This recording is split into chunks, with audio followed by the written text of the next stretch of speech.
Este encuentro es en el encuentro con Ondine, dúo de flautas. Bienvenidos, Juli y Alexis. El objetivo de este encuentro es mostrar a los estudiantes, a ustedes y músicos en general, modelos de jóvenes artistas notables y generar vínculos directos. El interés es que los alumnos conozcan el recorrido de estos músicos, ya encaminados en un proyecto de vida artístico.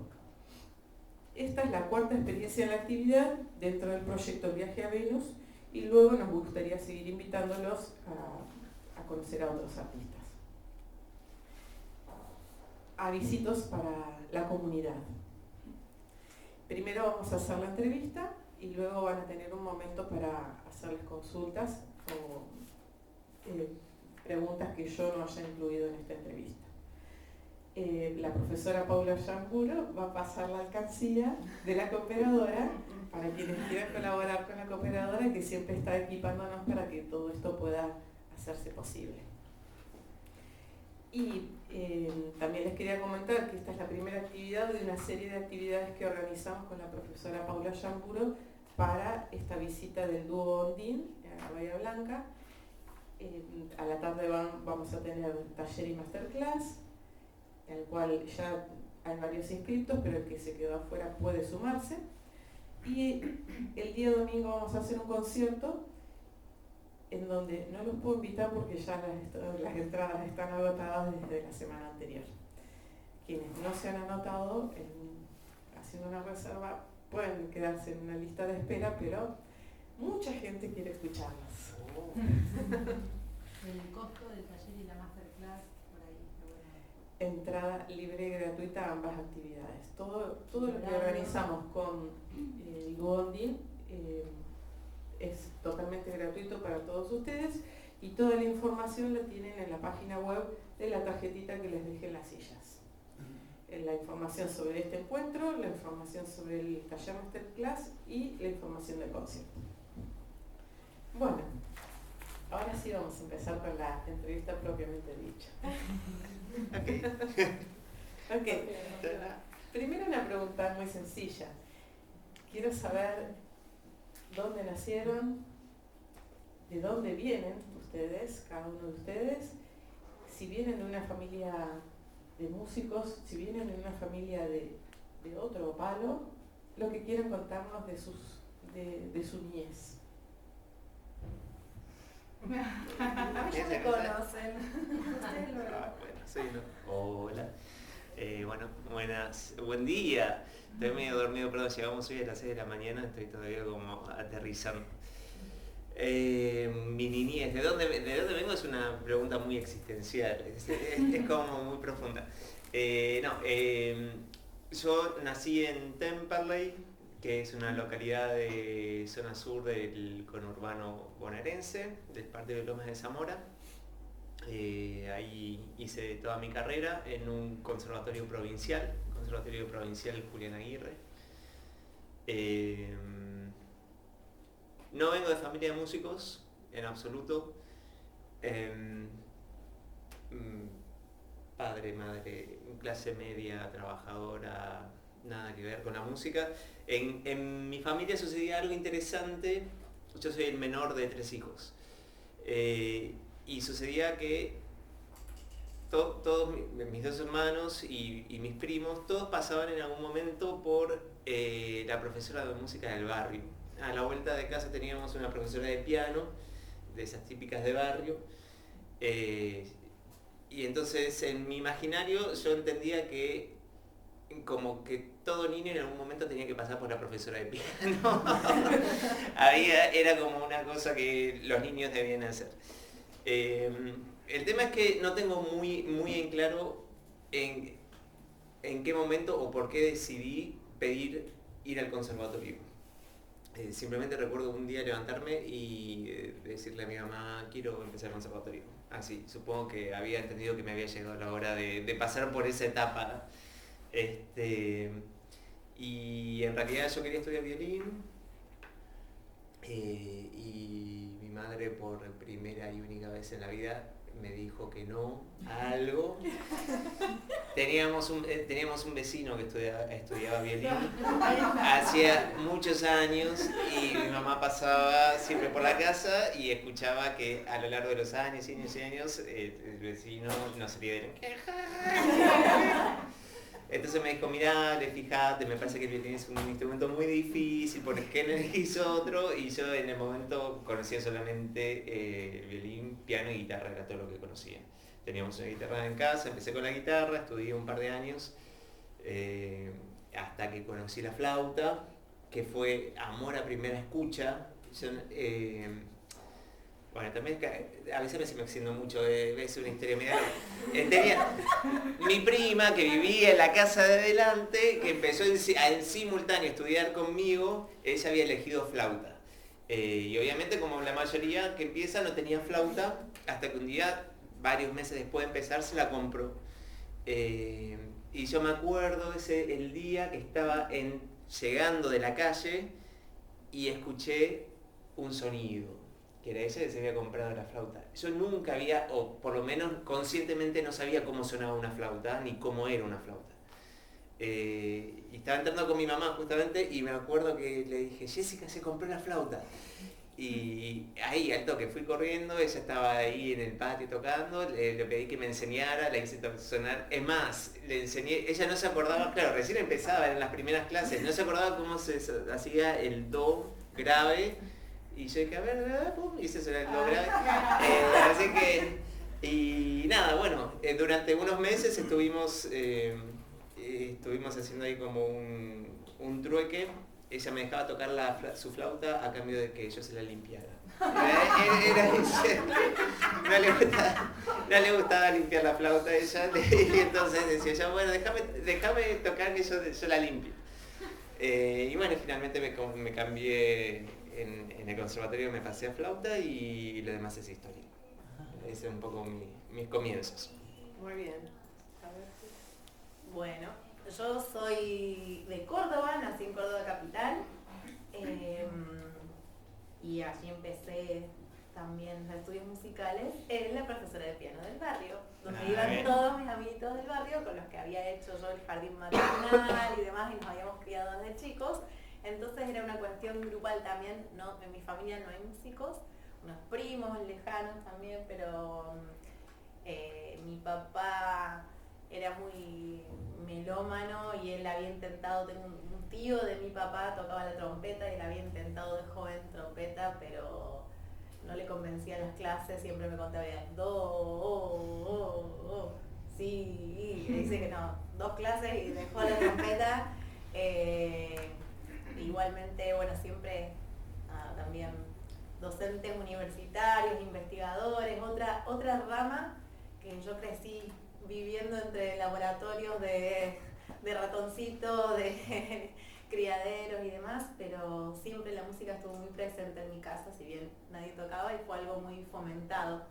Así que también desde muy chica, con mis amigos del barrio, empecé con la profesora de piano y empecé con algo de piano, pero no me convenció, no sé si fui un par de meses, y dijo, bueno, lo otro que podemos hacer, preparar un grupito con la flauta dulce para hacer el ingreso como al conservatorio, había que rendir un examen de ingreso en ese momento. Bueno, y empecé con la flauta dulce y así un poco de solfeo, un poquito de todo como preparación. En ese momento yo estaba a pleno con la natación, yo nadaba y competía en natación, entonces cuando hago el ingreso al conservatorio me va muy bien, todo bárbaro, pero cuando me dan los horarios de cursadas eran muchos días, muchos horarios y se me mezclaba con natación y yo dije no, yo voy a nadar, no quiero saber nada con esto porque yo quiero seguir nadando. Así que empezamos a buscar otras alternativas por fuera del conservatorio porque sí quería seguir con la flauta. Encontré una profe divina que marcó muchísimo todo lo que hice después. Yo creo que fue fundamental para que yo me dedicara a esto. Pía en Córdoba venía más de la mano de la escuela Suzuki, de la formación Suzuki, pero complementada con también la lectura de partituras, no era solo la audición. En ese momento existía el cassette. Me acuerdo que me encuentro con ella, me da un cassette y también las partituras de lo que se trabajaba. Y bueno, también un poco mi mamá y mi papá me hicieron como un extenso interrogante a ver si de verdad yo quería, porque había que comprar la flauta. Así que fuimos, en ese momento también eran otras épocas, fuimos al shopping en Musimundo y salí con la Yamaha, así del brazo. Había que hacer, ibas a Musimundo o a Ricord y salías con la flauta en la mano, así que cosas de la prehistoria. Y fue así que arranqué y bueno, a través de PIA estaba vinculada después con el profesor Lars Nilsson, que fue profe de Paula y mío, en Mendoza, un sueco que se fue a vivir a Mendoza, también cayó casi por casualidad y marcó la vida de muchísimos flautistas de acá de la Argentina, porque fue como el que generó básicamente una escuela de flauta muy importante. Después hablaremos más de eso, pero ahí a través de PIA lo conocí a él y conocí un lugar mágico que él tiene en las sierras de Córdoba, donde organizaba unos festivales y encuentros de flauta y la naturaleza y de música de cámara también, y ahí dije, yo quiero hacer esto. Así que fue como el inicio de todo un descubrimiento. Ahí desde los 10, 11 años, en la adolescencia lo conocí a Lars, creo que los 13, 14 fue las primeras veces que fui al encuentro y ahí ya empecé de poquito a dejar la notación y a meterme en el mundo de la música. Hablando de edades, estuve chusmeando a ver qué edades tienen. No. Este año es un tema. Bueno, No pasa nada. ¿lo digo? Bueno, acá tuve que es la más jovencita, 38 años, ¿no? Sí. ¿Y? No se nota igual. No sé, no. La última vez no tenía estas canas, la última vez que vi. Y Alexis 42. ¿Qué? No, cumplí los 40. Los 40 perdón. Sí, 40, todavía. Bueno, muy bien. Muy jóvenes. Bueno, ya anticipaste un poco, Juli, acerca de tu formación más profesional con la música. También Alexis nombraba algo, pero bueno, quiero que nos cuenten, una vez que se decidieron a ser flautistas, dónde estudiaron, cuáles fueron sus primeros pasos del estudio profundo de la música, más allá de estos primeros pasos en la niñez. Alexis. Bueno, hola.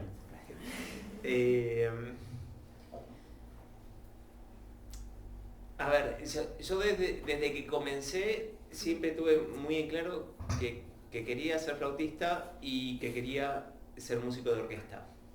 Eso estuvo siempre muy claro. De hecho tuve la suerte de ir desde chico o a través del conservatorio mi hermano sacaba un abono especial del Teatro Colón universitario, que me acuerdo que tenía la posibilidad de ir a las funciones de ópera y ballet del Teatro Colón de Buenos Aires en primerísima fila, y yo me pasaba la ópera o el ballet asomado al foso mirando a los músicos. Entonces como que eso estuvo siempre claro y claro, al empezar desde chico es como una cosa muy orgánica, no hay como un momento que, en mi caso, que yo dije, bueno, ahora me pongo a estudiar seriamente, como que eso se dio naturalmente. Y de hecho desde chico empecé con la práctica en orquestas estudiantiles. En la época pasé casi virtualmente o literalmente por toda orquesta juvenil que había en ese momento en Buenos Aires. Sí, empecé a los 14, 15 años y no paré, pasé como por 6 orquestas estudiantiles. La Estudiantil de Buenos Aires, Libertador San Martín, Juvenil Radio Nacional, Académica del Teatro Colón, y enganché automáticamente con mi primera orquesta profesional, que fue en Paraguay. Yo estaba tocando en la Académica del Teatro Colón y tenía una compañera paraguaya y después de un concierto que había hecho como solista, vino y me dijo, mira, yo toco en una orquesta en Paraguay, estamos necesitando flautista, ¿no querés venir a hacer un concierto? ¿Qué sé yo? Y fui, toqué una ópera y a partir de ahí me ofrecieron el puesto y estuve 2 años viviendo en Asunción, en Paraguay, y después de ahí salió la posibilidad de concursar en Mar del Plata, y o sea que de Paraguay me fui directo a Mar del Plata y ya me quedé ahí. Y 2 años después de estar en Mar del Plata, ahí sí pedí una licencia para poder ir a estudiar, hacer una... como 5 preguntas. Ah, no, pero Me estoy poniendo nerviosa. ¿no? ¿No era el estudio profesional? Sí, sí, sí. Ah, pero- ¿No? Incluyo no, lo Sí, digo más tarde. sí, sí. Vos decime. Claro. Como usted diga.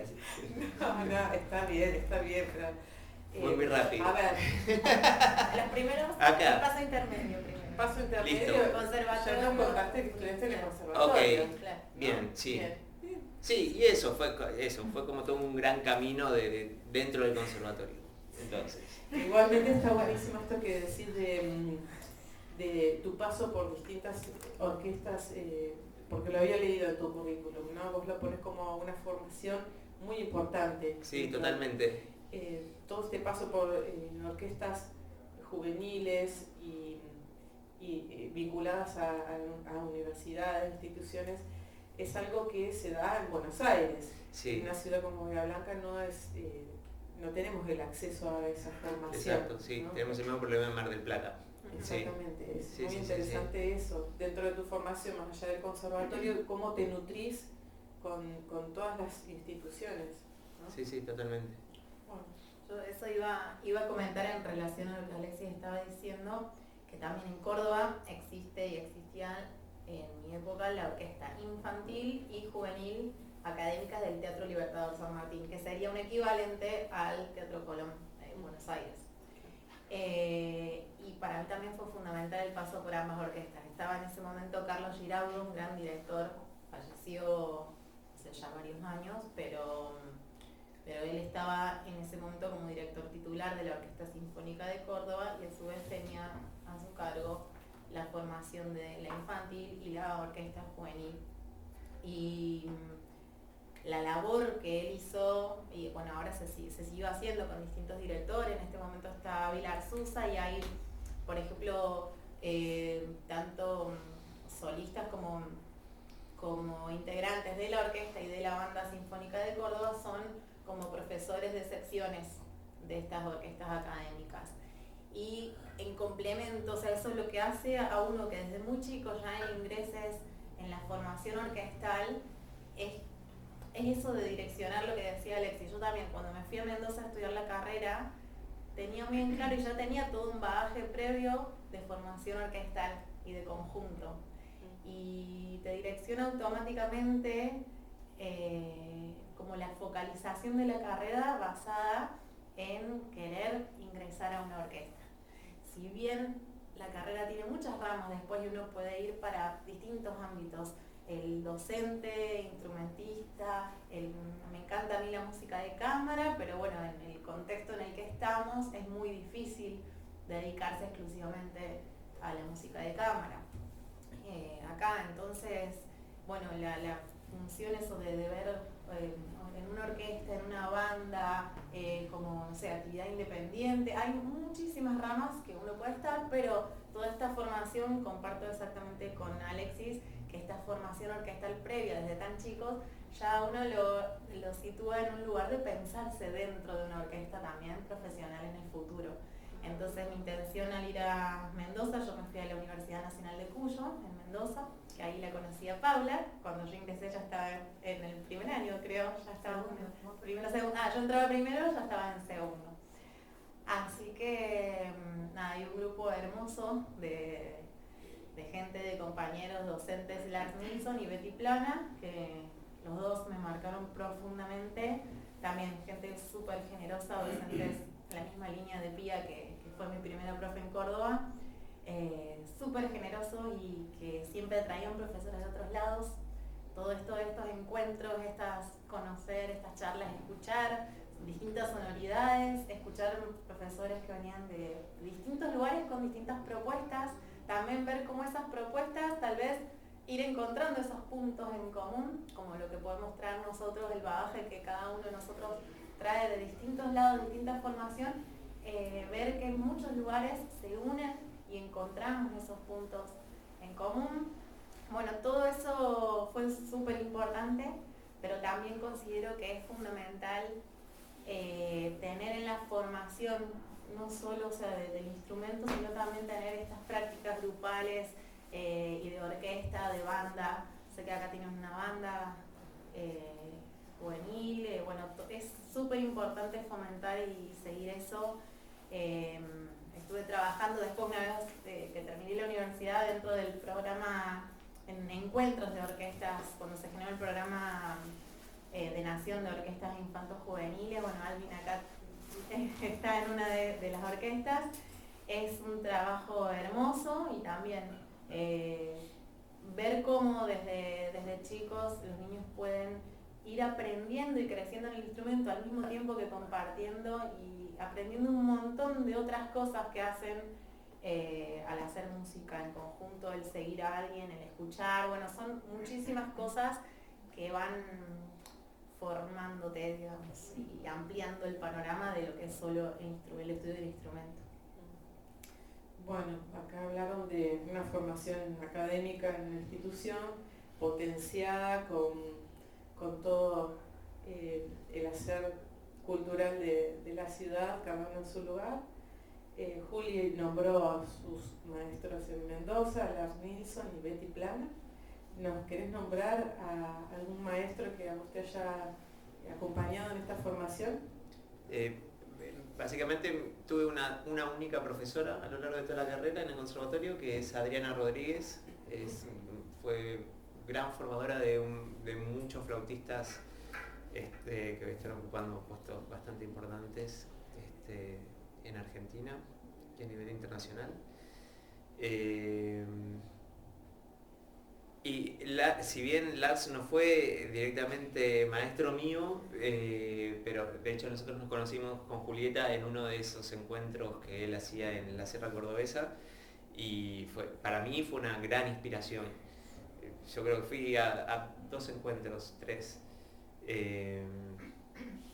Y yo te digo, si bien no fue mi maestro directo, esos encuentros de verano marcaron un montón. Y después, nada, un montón de profesores.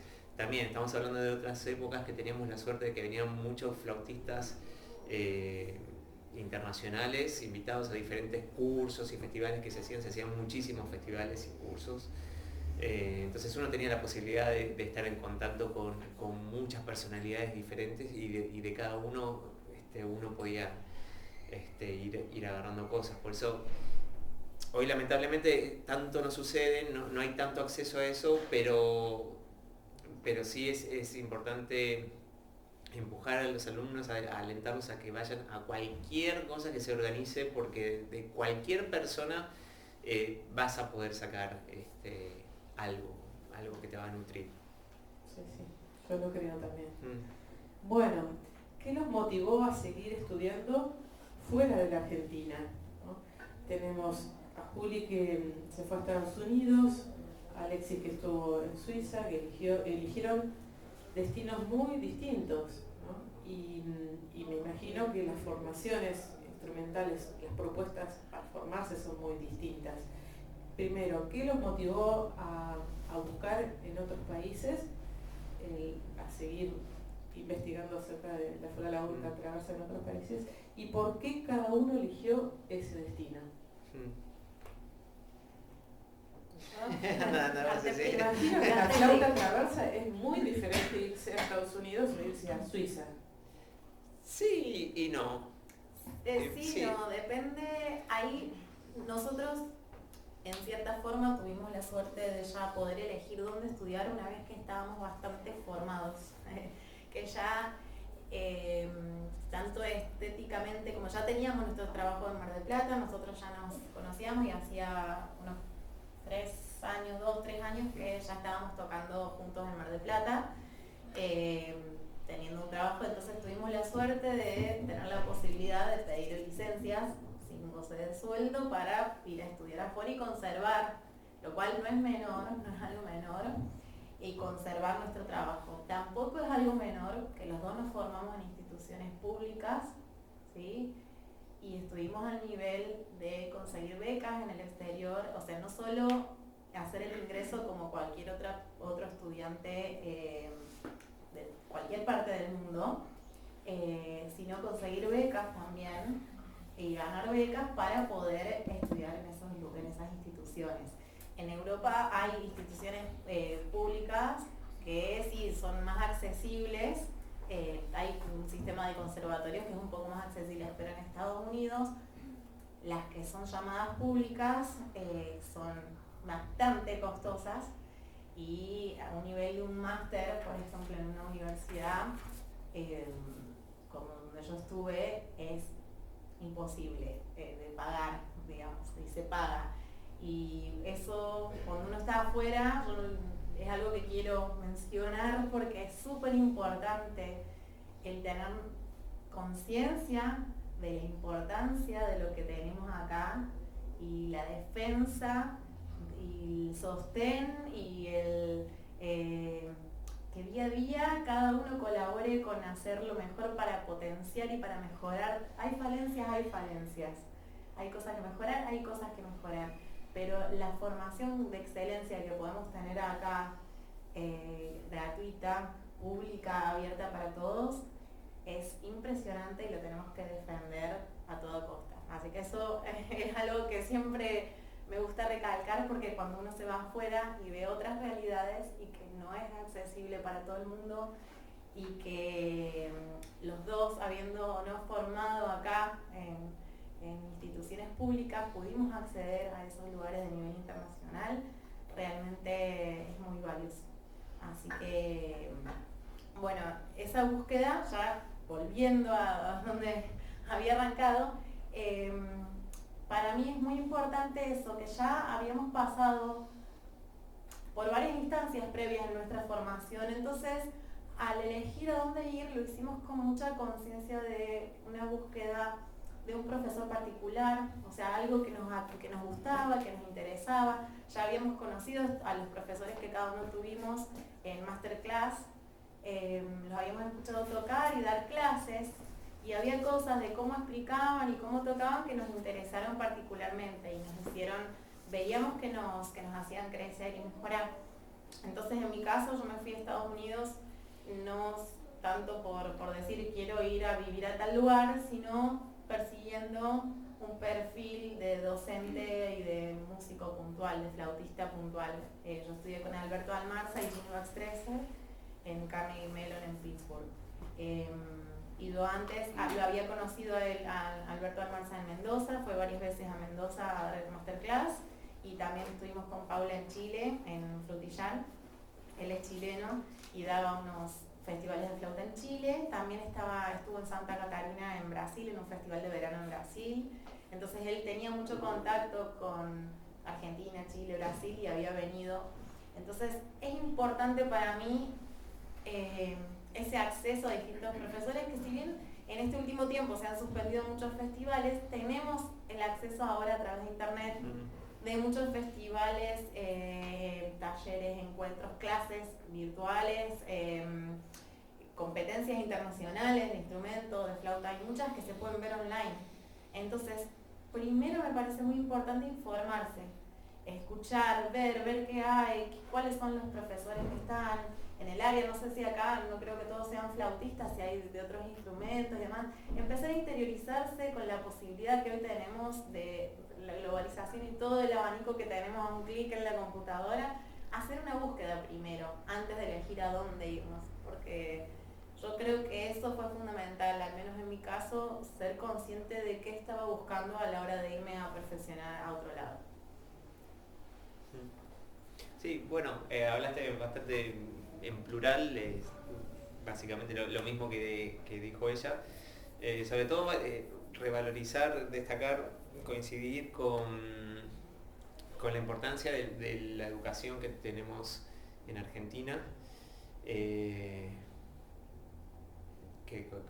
como dijimos antes, mi formación fue pura y netamente en un conservatorio provincial, que ni siquiera tenía edificio propio, que no lo sigue teniendo. Y únicamente con esa formación yo tuve acceso a uno de los conservatorios más importantes de Europa.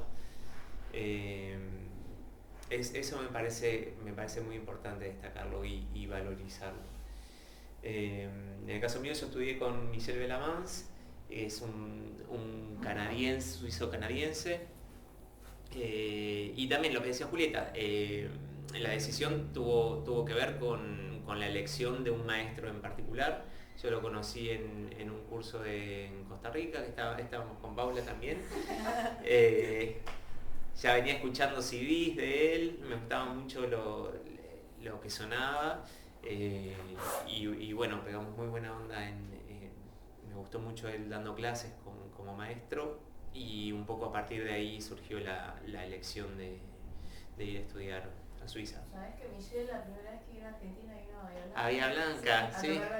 Con la orquesta. Sí, es verdad, siempre cuenta. Sí. Qué loco.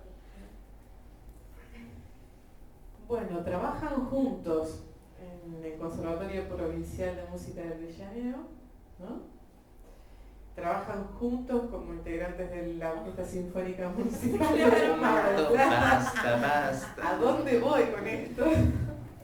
Trabajan juntos en estas dos instituciones, la orquesta y conservatorio. Sus formaciones son muy diferentes, pero están logrando armar un proyecto artístico juntos, ¿no? Vamos a las siguientes preguntas van a estar enfocadas en esto, ¿no? Cómo estas dos formaciones diferentes, estos dos lugares diferentes, los reunieron en un proyecto. Quiero que me cuenten cómo surgió Ondine como proyecto artístico, ¿no? ¿Por qué se formó? ¿Qué repertorio hay para esta formación? Si es un repertorio que es habitual en la música de cámara o si es algo que tuvieron que buscar, crear, motivar a compositores a crear, ¿no? Cuéntenos un poco los inicios de Ondine. Bueno, los inicios de Ondine se remontan. Sí, en realidad Ondine surgió a partir de nuestra amistad, vamos a decir cómo es. Nosotros, como dije, nos habíamos cruzado en alguno de los encuentros estos en Córdoba de Lars Nilsson. Habíamos compartido una semanita ahí y ya. Y varios años después nos terminamos encontrando en Mar del Plata. Entramos a la orquesta en el mismo concurso. Así que nada, estábamos los dos más o menos en la misma situación. Estábamos los dos llegando a una ciudad como extranjeros, no conocíamos a nadie, estábamos solitos. Íbamos después del ensayo, comprábamos empanadas y nos íbamos a la playa. A almorzar a la playa después de los ensayos de la orquesta. Y en realidad el dúo como tal surgió ahí a partir de juntarnos a tomar mate, a comer, a merendar y básicamente a hacer música juntos, a tocar. La formación de dúo de flautas para dos flautistas es lo más accesible que hay, porque hay muchísimo repertorio, mucho repertorio escrito original para esta formación de diferentes épocas. Entonces es muy fácil para dos flautistas decir, bueno, vamos a tocar algo, listo, sí, ¿qué tocamos? Y no sé, y lo cierto es que pasábamos tardes y tardes leyendo música. Nos juntamos, ¿hoy qué hacemos? Bueno, vamos a juntarnos, tomamos unos mates, leemos y leemos y leemos y leemos. Y un poco la elección del repertorio que finalmente pasó a formar parte del repertorio, valga la redundancia, surge a partir de ahí, de una selección de días y días, pero fue algo muy orgánico, no fue algo realmente planeado, creo yo, ¿no? Desde el principio no dijimos, ay, vamos a hacer un dúo y vamos a triunfar en el mundo. No, como que se fue dando naturalmente, y eso, está bueno porque es el producto de la amistad, en realidad. Fue primero la amistad y después el dúo, o fueron juntos, qué sé yo. Sí, expresate. No, yo creo que obviamente nació de ese compartir los días, compartir una situación específica, la llegada nuestra a Mar del Plata, ya nos conocíamos, pero bueno, ahí se profundizó todo y también lo que vos decías de los caminos diversos que hemos tenido, pero desde un comienzo que empezamos a tocar juntos, también compartimos muchas visiones estéticas en cuanto a la sonoridad del instrumento, a cómo, si bien tenemos formas, eso lo vamos a ir trabajando en el taller, va a ser lo interesante de que ahora los dos vamos a estar explicando cada uno desde su punto de vista, desde su formación, pero a través de distintos caminos y distintos mecanismos hemos podido como llegar a un mismo punto de encuentro. Entonces eso también naturalmente cuando nos íbamos juntando a compartir y a tocar, naturalmente se iba dando eso también en los ensayos, de a veces sin necesidad de hablarlo o expresarlo directamente, compartimos muchas cuestiones estéticas en común, o la idea de una sonoridad, de cómo que bueno, también las compartimos con Paula, por ejemplo, y ha sido muy poco en tantos años de ensayo y demás que hemos tenido que por ahí hablar o acordar cosas. Sí, es interesante respecto a esto que vos decías, también cómo repercute el trabajo del dúo en las instituciones y viceversa. Es interesante también porque, claro, a partir de tanto trabajo de cámara fuera de la orquesta, finalmente hemos logrado, sin proponernos, crear una unidad muy compacta dentro de la fila de flautas en la orquesta. Quiero decir, todo esto que decía Julieta, de la búsqueda de una sonoridad, que a veces no necesariamente fue como explícita o consciente, decir, bueno, vamos a tocar de esta manera, sino que el trabajo conjunto va construyendo algo, y eso nos permite, o nos ha permitido, después a la hora de sentarnos en la orquesta y tocar, también no tener que decirnos absolutamente nada porque articulamos de la misma forma, tocamos con una cierta sonoridad, o sea, hay cantidad de cosas que ya están sobredichas, son sobreentendidas, y eso definitivamente fue gracias al trabajo como dúo fuera de la orquesta. Bueno, pero acá me voy a poner a investigar un poquito más. No puede ser tan perfecto este dúo, ¿no? Somos perfectos. Quiero que me cuenten. Los pormenores, no, eso no, los trapitos al sol. Pongamos el foco en el trabajo en equipo, ¿no? A nivel musical, sus elecciones a nivel estético está claro que se llevan muy bien, pero cuando tienen que autogestionarse en este proyecto artístico juntos, ¿cómo resuelven el trabajo en equipo? ¿Tiene que haber alguna anécdota Julieta graciosa, por ejemplo? Lo resumimos así. Vamos a sincerarnos. Vamos a sincerarnos. Sí. Julieta es muy proactiva. Si estamos acá, es gracias a Julieta. Sí. Sí, claro. Bueno, es importante. Yo bajo la cabeza, como buen marido, bajo la cabeza y digo, sí, bichi, sí. Pero bueno, hay un desde afuera, desde lo que puedo investigar acerca de ustedes, hay un gran trabajo de autogestión del proyecto artístico y requiere de un muy buen trabajo en equipo, lo que yo analizo, ¿no? Esta búsqueda de bueno, cuál es el rol de ella, cuál es el rol tuyo, qué tareas hace ella, qué tareas haces vos, porque si no, al cabo del tiempo no prosperan, ¿no? Pero bueno, por ahí lo que me interesa es que cuenten un poco cómo manejan la cuestión de la gestión del dúo, y si lo pueden contar con alguna experiencia. Sí, ahí yo creo que naturalmente cada uno se ha como posicionado en el lugar que tal vez más fácil o más cómodo les salga.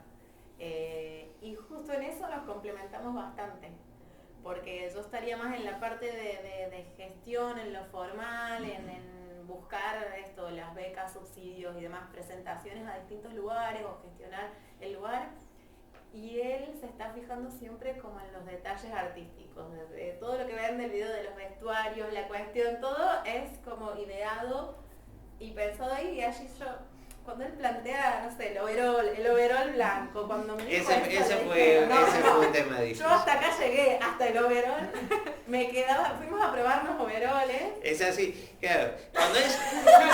Cuando ella dice, bueno, vamos a tocar a Bahía, y yo digo, sí, ok, sí. Cuando yo digo, vamos a ponernos un overol blanco para filmar el video. No, yo eso no me lo pongo, que me queda horrible. Funciona un poco así. Lo tuvo que lavar cuántas veces para que se achicara. Mira, te voy a contar la anécdota. Se Para lo lograr... plancho, se lo hice lavar y planchar. Para lograr que se lo ponga, el trato fue un poco con mi prima que me pedía que el trato era que yo le limpie la flauta. Para lograr que ella se ponga el overol blanco para el video, tuve que lavárselo y Como 3 planchárselo veces, yo. porque me quedaba muy grande, era el más chico y me quedaba todo así bolsudo. Y yo digo, no puedo filmar un video que va a quedar, un video queda a lo largo de los años. Con esto así, no podía. Yo digo, si no voy a llevar un overol a una modista o algo. Bueno, él me lo lavó, me lo planchó. Dije, bueno, y si vos me lo llevas lavado, planchadito. Y estuvo muy bueno el overol. Y al final fue un éxito. Lo tengo que decir. Después todo el mundo, ay, el vestuario, que viene el vestuario. Ahí tenés, mirá, yo te dije. Éxito total, estaba muy sexy en el video. Bueno, entonces ahora me interesaría que nos metamos un poquito más en profundidad en el proyecto que han presentado al INAMU, al Instituto Nacional de la Música. Tengo entendido que hubo un proyecto anterior, que es esta filmación de videos en una casa en particular, y luego lo complementaron con un proyecto en INAMU. ¿Quieren contarnos? Sí, había un antecedente, originalmente el primer proyecto fue 2015, ¿no? Sí. Que era 2015, surgió la idea de, nosotros ya veníamos tocando, veníamos haciendo un repertorio que nos gustaba mucho y con el cual nos sentíamos muy cómodos, y surgió la idea de dejarlo plasmado en video. Dijimos, ¿por qué no en video? Hacer una cosa que no sea solo audio, sino un audiovisual. Y surgió la idea de hacerlo en la Casa del Puente, que es una casa muy famosa, que a nivel arquitectura se estudia, de hecho, en todas las carreras de arquitectura del mundo. Es una casa muy vanguardista, que la hizo Amancio Williams, que es el mismísimo hijo del compositor Alberto Williams. Entonces esa fue la casa que hizo para su padre en Mar del Plata. Se la conoce como Casa del Puente, pero el nombre original es Casa sobre el Arroyo. Es una casa que está construida con un arco por donde cruza un arroyo. Ese proyecto fue autogestivo, lo bancamos nosotros básicamente. En esa oportunidad grabamos 3 videos. La premisa era que fuera todo repertorio latinoamericano, contemporáneo latinoamericano, de los compositores venezolanos Adina Izarra, Efraín Amaya y ecuatoriano Usuria. Y bueno, varios años después, justo antes, en 2019, antes de la pandemia, decidimos cómo hacer una extensión de ese proyecto y nos presentamos a un subsidio del INAMU, el Instituto Nacional de la Música, para grabar otros 4 videos. Siguiendo un poco la misma línea de que sean rodados en lugares que son emblemáticos para la ciudad de Mar del Plata. En este caso elegimos el Gran Hotel Provincial, que es parte del conjunto del casino de la Rambla, que es como una gran postal de Mar del Plata. El Auditorium, que está en el mismo edificio, el Teatro Auditorium, en el mismo edificio del casino. ¿Qué más hicimos? Museo Mar, de arte contemporáneo, y la Casa de Villa Victoria. Y la casa de la escritora Villa Victoria, Victoria Ocampo. Así que fue toda una odisea porque nos agarró justo. Teníamos todo planeado. Estaba todo tan bien planeado que en una semana íbamos a rodar los 4 videos y fue exactamente la semana que se cerró todo. El 20 y algo de marzo teníamos, 20 y algo de marzo, y el 20 de marzo o antes fue que cerró. esa semana? Creo que del 22 empezábamos a filmar y eran los 4 videos seguidos y antes del 20 cerró todo y Sí. quedamos ahí. Así que lo que iba a suceder en el lapso de una semana lo terminamos haciendo en el lapso de 2 años. Pero bueno, salió bien, creo, ¿no? Estamos contentos con el resultado. Y un poco a partir de ahí también, de ese proyecto, es que se desprende Claro. lo que estamos haciendo. Claro, después eso creo que también es importante el hecho de estar al tanto, no solo, además del estudio musical y del instrumento propiamente dicho, estar al tanto de qué convocatorias hay, porque hay subsidios, becas, está el INAMU, el Fondo Nacional de las Artes, Ibermúsicas, bueno, hay varios, pero hay que investigar muy bien qué convocatorias hay y saber cómo, o sea, y empezar a investigar, aunque uno no se presente, empezar a ver cómo son las bases de los proyectos, qué se pide, empezar a interiorizarse y estudiar cosas y pensar, bueno, hacer la práctica de cómo presentar un proyecto, qué es lo que piden, en cuántas palabras hay que hacer el resumen, porque hay formatos específicos de lo que hay que poner, en cuántas palabras aplicar. Entonces tratar de ver si podemos generar, aunque sea un proyecto ficticio, ¿sí? Por ejemplo, eso, bueno, en Estados Unidos está mucho, porque como en Estados Unidos está mucho la figura del músico freelance. Dentro de la universidad hay materias donde estas cuestiones se enseñan, están mezclados con el marketing, por ejemplo, acá, bueno, de gestión cultural o de manejo de redes, entonces empezar a pensar, yo me acuerdo que dentro de la cátedra de flauta había un momento en que se armaron como grupos de cámara y yo estaba en un trío y había que hacer un folleto para como vender el trío, qué ofrecía, entonces había que hacer como esa práctica de presentación de un proyecto concreto, armar un currículum ficticio, una presentación. Me parece muy lindo, importante como empezar a ver, indagar en qué presentaciones, qué proyectos, qué becas y tratar de armar uno, aunque después no presenten nada, pero empezar a practicar para tener en claro cómo escribir un proyecto. Así que bueno, eso, porque sí, de ahí surgieron todas estas cosas que estamos presentando hoy, o que esta actividad pueda ser gratuita, es porque ganamos el año pasado una beca del Fondo Nacional de las Artes para, para hacer esto. Entonces, bueno, me parece súper importante estar al tanto de qué subsidios, becas tienen a disposición y cómo presentarse. Bueno, justamente este proyecto que traen a Bahía Blanca de Ondil nació como proyecto musical. Vamos a hacer un registro audiovisual de nuestra música, pero derivó también en un proyecto educativo, ¿no? Además del concierto, vienen a dar una propuesta educativa, ¿no?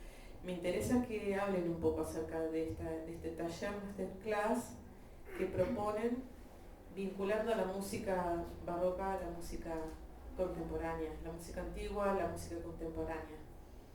¿Pueden explicarnos un poco?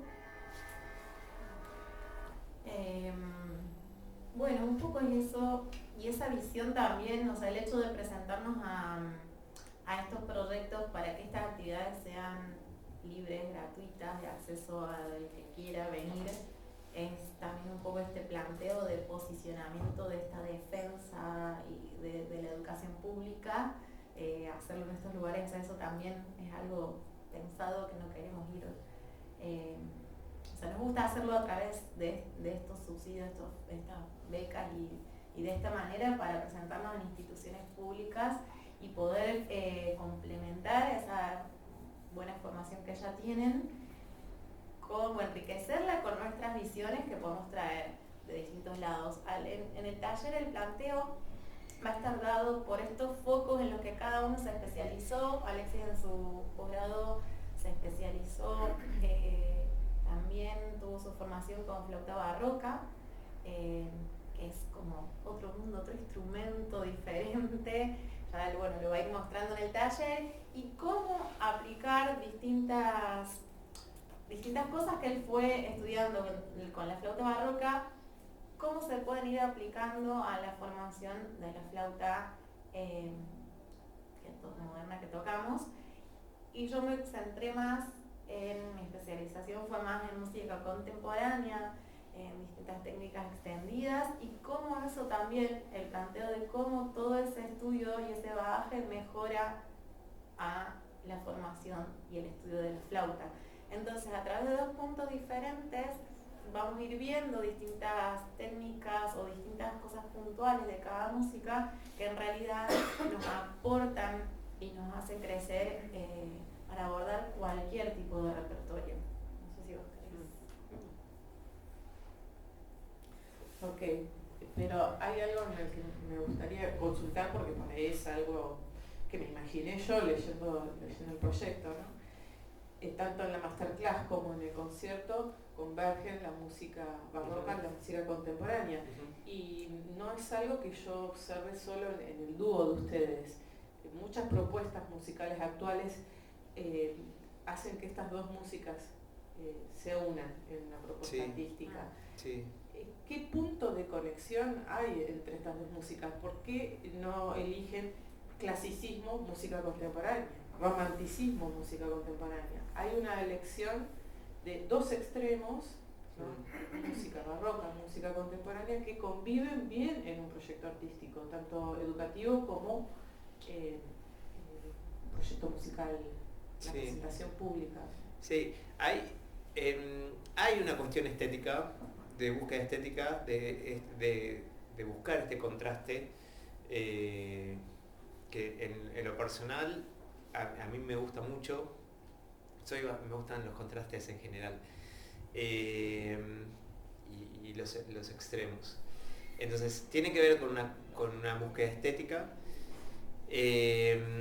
pero también justamente a partir de lo que decía Juli, de buscar un denominador común a la hora de armar la masterclass y que tenga un sentido lógico, es decir, están conviviendo la música barroca con instrumentos de época y la música contemporánea.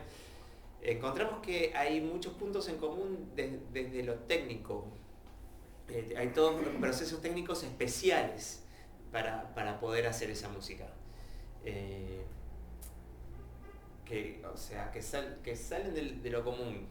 Podríamos decir que para el clasicismo, romanticismo, etcétera, etcétera, uno toca la flauta normalmente, vamos a decir. Para encarar tanto la contemporánea como la barroca en estilo, se ponen en funcionamiento instrumentos y técnicas especiales. Entonces un poco me parece que ese es el denominador común.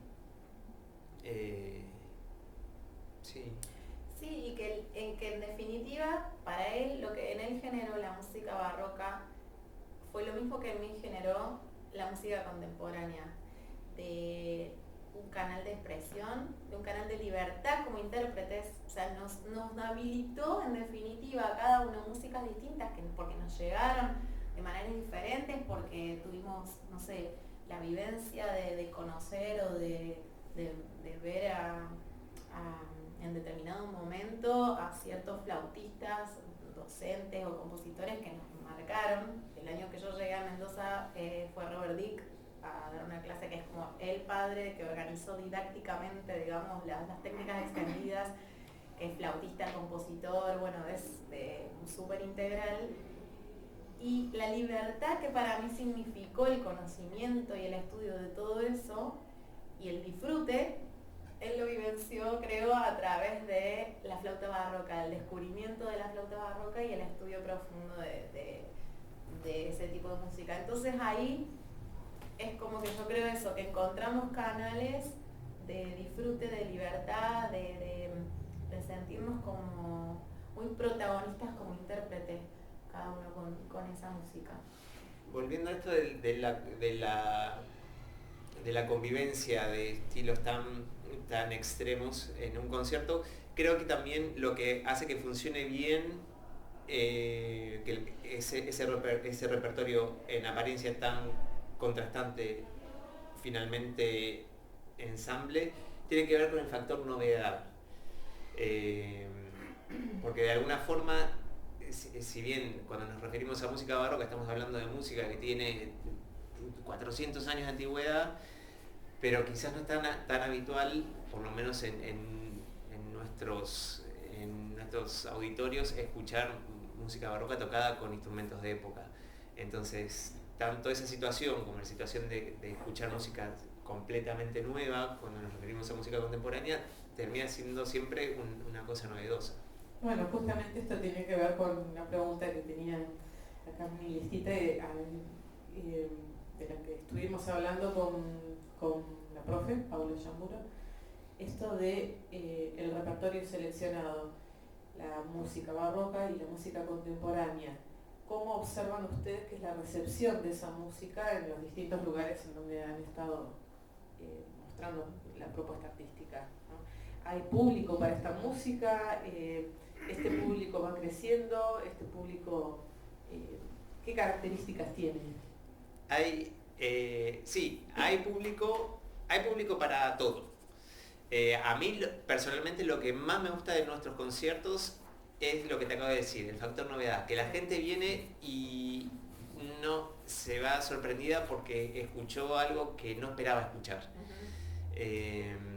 Obviamente que la selección del repertorio ha pasado por un filtro de 15 años.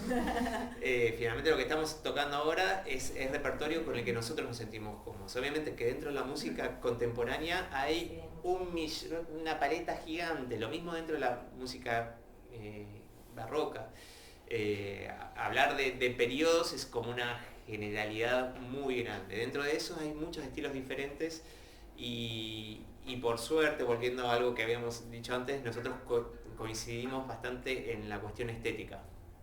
Entonces no es un problema para nosotros decir, bueno, esto funciona bien, esto va a funcionar bien con esto y demás. Entonces finalmente la elección del repertorio que hacemos tiene que ver con una concepción estética propia del dúo y un poco lo que la gente escucha es eso. No es ni un concierto de música contemporánea pura, ni un concierto de música barroca, ni siquiera tiene, claro, no hay como un hilo conductor concreto más que la búsqueda estética simplemente. Sí. Bravo. Ya Juli comentó lo que para ella es importante en sus formaciones, ¿no? El valor de la escuela pública, el valor de todo lo que lo que les han ofrecido sus ciudades para la formación inicial, la formación posterior, la búsqueda en el exterior, y también habló acerca de el valor de la curiosidad, la investigación, la autogestión, ¿no? Quiero que cierren esta entrevista comentándoles a todos estos estudiantes qué relevancia tiene hoy por hoy la autogestión en todo lo que ustedes están haciendo y qué consejos les pueden dar a estos estudiantes para quienes quieran hacer un recorrido similar en la música. Bueno, para mí una de las cosas más importantes, un poco ya lo dije antes, es no quedarse solamente con el estudio del instrumento.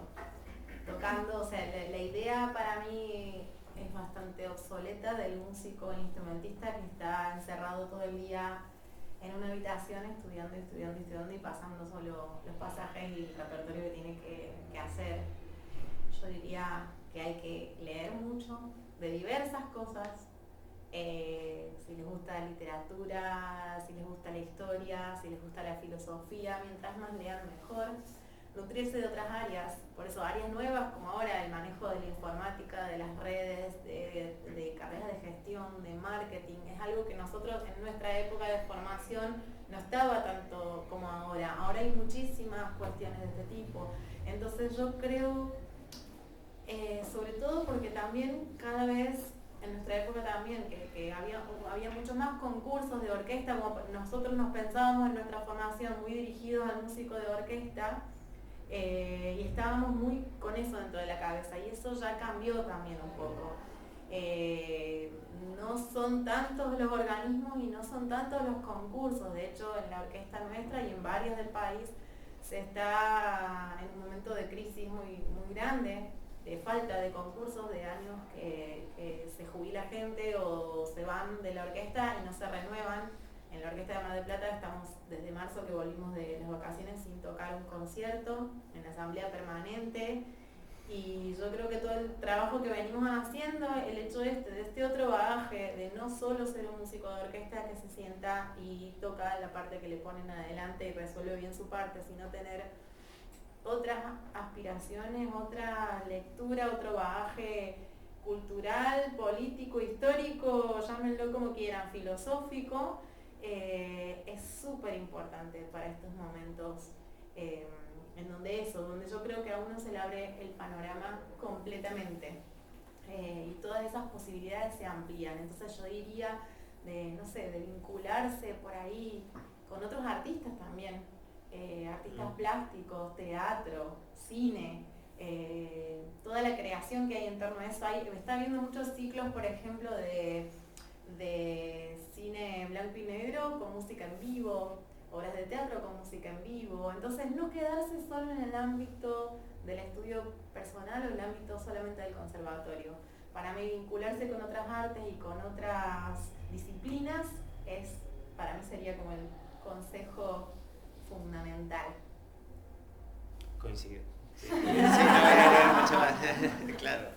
Coincido también.